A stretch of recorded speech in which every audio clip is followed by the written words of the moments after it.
Ni Carla na wala sa ibang mga babae. Katangian ka.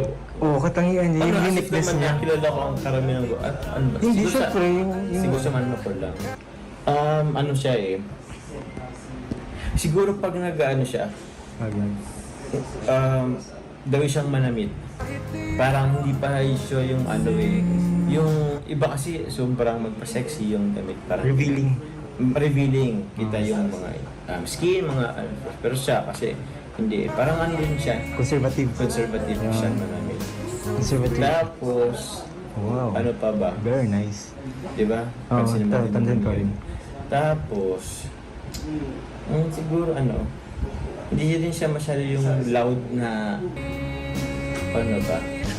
Expressive. Hindi rin siya expressive masyado. Okay. Kung halimbawa, kung merong mga isang grupo na nagpipwentuhan, siya siguro dyan lang Isolated lang siya. isolated or kaya, okay. kumbaga more on listener siya compare sa speaker. Parang gano'n. Observant. Parang observant, tapos, listener. Listener, marunong na makinig, tapos minimal lang siya kung mag-share. Parang gano'n. May parang naman siya mag-share. Okay. Tapos, yun lang.